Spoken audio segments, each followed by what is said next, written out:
We have breaking news out of the Winnipeg Jets organization. Head coach Paul Maurice has resigned. We'll discuss his time in Winnipeg and what comes next for the team coming up next.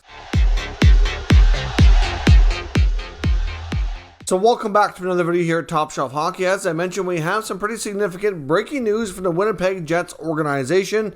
Head coach Paul Maurice has announced his resignation as head coach from the team. Effective immediately, assistant coach Dave Lowry will take over the head coaching duties on an interim basis. Of course, right now, as I'm recording this, Paul Maurice has conducted, or at least in the process of talking to the media. We will hear from Lowry as well as general manager Kevin Cheveldayoff a little bit later, so we'll get more of an indication on the future direction and plans here. But essentially, Maurice has been with the team for parts of 9 seasons, so about 8 calendar years in total. Has had a pretty good run. Maurice is a guy who got into coaching at the NHL level at a pretty young age. I mean, way back in 1994, at the ripe young age of 28 years old, he was hired by the Hartford Whalers as an assistant coach, which only lasted for about 4 months before he was promoted to being the head coach. He went with the team from Hartford down to Carolina. He was there for quite a long stretch as well, comparable to his run in Winnipeg.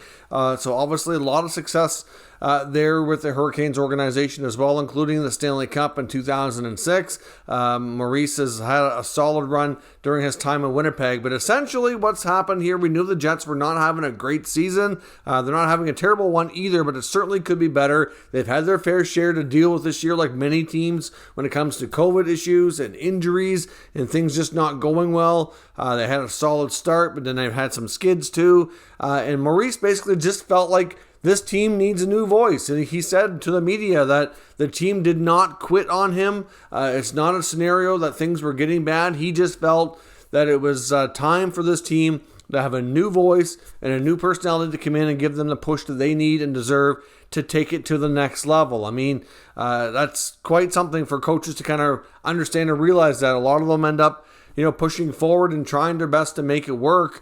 He still had the rest of this year and next year on his contract with the Jets, where he was, rumored to be earning around $3 million per season. Now, obviously, with the resignation, you have to wonder what comes next for him. But it does sound like he probably will want a bit of a break. Like, I think it's fair to say, for not just athletes or coaches or anybody in professional sports, but people around the world everywhere.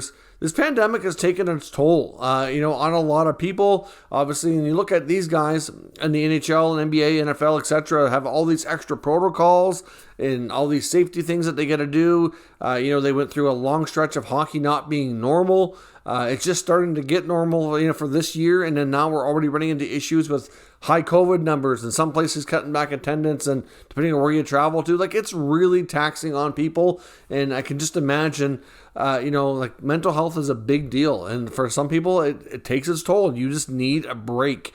And it sounds like Maurice has kind of hit that wall and wants to take that break, and feels like the team will be best situated and benefited from having another coach come in and a new voice and to give them the push that they need. Now, during his time as head coach, it was very successful. He has a record of 315 wins, 223 losses, and 62 overtime losses. That's a .577 winning percentage, which is really solid. Now, of course, the playoffs, not quite as good. It did have one deeper Western Conference playoff run, but in 39 playoff games, he had a record of 16-23 for a .410 winning percentage. Of course, they had a long stretch there in the early days of not being a playoff team, as they, kind of built themselves up towards that after returning to Winnipeg. And certainly, he did a great job there. You have to feel for him. Like, he really does come off as being a really good person. Obviously I don't know him personally myself, but he just really comes off as just a genuine good dude that you just can't help but like and respect based on his run here and how he's conducted himself and handled himself. Like I said, he's still not that old. Like, there's many coaches in the NHL older than him, and he's one of the most experienced guys around because he got started at such a young age, the age of 28. So certainly we wish Maurice the best. We'll see right now Dave Lowry, of course, his son Adam on the team as well. So that might be a different dynamic you don't see very much, as the head coach having his own son on the NHL team. I don't know at this point what the odds are of Lowry keeping the head coaching roll through the season. Maybe that's a possibility. Maybe they reevaluate in the offseason. Hard to say, but I would think that Paul Maurice will be given an opportunity to coach again in the NHL. Except besides his run in Winnipeg, he had a long run with the Whalers/Hurricanes organization. A brief stint in between there in Toronto. That didn't go so well, but of course, it was a different time in Toronto. We all know that market can be tough. Ultimately, but he's been a very successful coach overall. And I think after having a time to reflect and have a break and maybe recharge a bit, I would think that Maurice will have plenty of phone calls seeing if he's interested to continue coaching at the NHL level. I don't think this is going to be the only other coaching change we see, even as early as the coming days or into the early new year. Hard to say, but I know there's pressure in New Jersey. There's talk about Lindy Ruff being on the hot seat. That's been for a little bit of time here. There's even some that feel there might be some pressure on Bruins and Bruce Cassidy too. I don't know where that is at, really. I mean, obviously the Bruins are a team with really high standards, but I think, like many, they have also had their fair share of issues this year. They're obviously not done kind of rejigging things as well. There's rumors of bringing back Tuukka Rask. I really don't know that I can say that Cassidy is on the hot seat, but I know that there are some out there that feel like there's at least some pressure. The seat's at least getting warm, and we'll see where that goes too. So to me, they're probably the next two guys that probably have the most pressure on them. We've seen the Canucks have a major resurgence after the Bruce Boudreau hire, winning 6 straight now. So obviously teams can get a big boost and a big jump from that change, and you got to do it before it's too late, before your season is lost. I know there could be some pressure with the Islanders, but we don't know really what's going on there between Lou and Barry Trotz, because they're obviously a team expected to be very successful, and they're anything but right now. So something's got to give there eventually as well. So I think we're definitely going to see more changes, but the Winnipeg one, I think, comes as a surprise to some.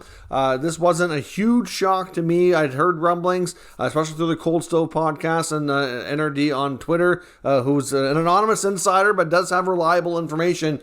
It didn't really necessarily indicate it was going to come this quickly, but he had info to suggest that there could be a shakeup coming in Winnipeg, which he was just talking about just yesterday. I thought it might be, maybe into the new year before we see something, but I really didn't know, obviously, that Maurice was this close and ready to kind of let go and resign and let the team go in a different direction. So we'll see where all this goes. Let me know your thoughts on the resignation of Paul Maurice as head coach of the Jets down in the comments, and we'll discuss further. And we will be back later today with another video recapping the rest of the day's news and rumors from around the NHL. Thank you very much for watching, and I'll catch you next time.